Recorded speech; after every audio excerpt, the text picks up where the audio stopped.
नमस्कार विद्यार्थी मित्रांनो, आपल्या सगळ्यांना पडणारा एक प्रश्न जो की इकॉनॉमिक्स बद्दलचा, की इकॉनॉमिक्सचे कोणते टॉपिक आहेत जे पूर्व परीक्षेसाठी अतिशय महत्त्वाचे आहेत.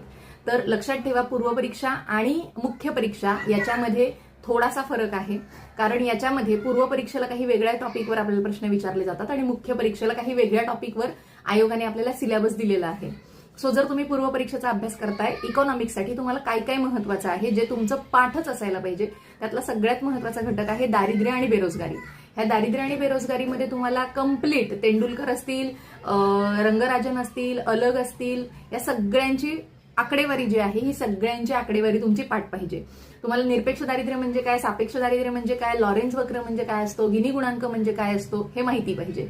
राष्ट्रीय उत्पन्न आणि राष्ट्रीय उत्पन्न कुणी कुणी मोजलेलं आहे आणि राष्ट्रीय उत्पन्न मोजण्याच्या पद्धती कोणकोणत्या आहेत, 3 पद्धती, त्याच्यातली आपण कोणती पद्धत वापरतो, राष्ट्रीय उत्पन्न समिती कधी फॉर्म झाली आणि तिने काय काय शिफारशी केलेल्या आहेत, हा सगळा भाग तुम्हाला असायलाच पाहिजे, म्हणजे माहितीच असायला पाहिजे.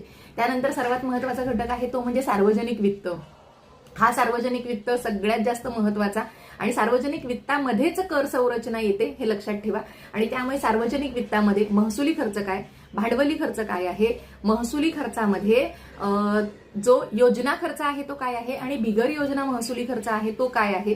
त्यासोबतच भांडवली खर्चामध्ये सुद्धा योजना भांडवली खर्च आणि बिगर योजना भांडवली खर्च काय आहे ते तुम्हाला माहिती असायला पाहिजे. महसुली जमा आहे, याच्यामध्ये कर जमा काय आणि करेतर जमा म्हणजे काय हे तुम्हाला माहिती असायला पाहिजे. भांडवली जमेमध्ये सरकारची जमा कोणती आहे आणि कर्ज निर्माण करणारी जमा कोणती आहे सरकारची, हे तुम्हाला माहिती पाहिजे. त्यानंतर महत्वाचं आहे तूट म्हणजे काय. तर ह्या तुटी कशा निर्माण होतात, जेव्हा खर्च खूप जास्त सरकार करतं आणि सरकारकडे जमा जी खूप कमी असते, तेव्हा आपण त्याला तूट निर्माण झालेली आहे असं म्हणतो. मग ही जी तूट आहे, या तुटीच्या वेगवेगळ्या पद्धती कोणत्या, पद्धती म्हणजे राजकोषीय तूट म्हणजे काय, अर्थसंकल्पीय तूट म्हणजे काय, महसुली तूट म्हणजे काय, भांडवली तूट म्हणजे काय, हा सगळा भाग तुम्हाला माहिती पाहिजे. त्यानंतर तुटीचा अर्थ भरणा जेव्हा आपण करतो तेव्हा बाजारावर त्याचे काही काही परिणाम होतात, हा सगळा भाग आपल्याला माहिती पाहिजे.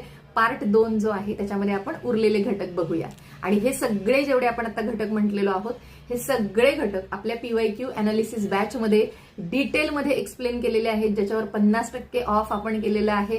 कारण परीक्षेला एकच महिना राहिलेला आहे. सो त्याची लिंक डिस्क्रिप्शनमध्ये दिलेली आहे, नक्की चेकआउट करा.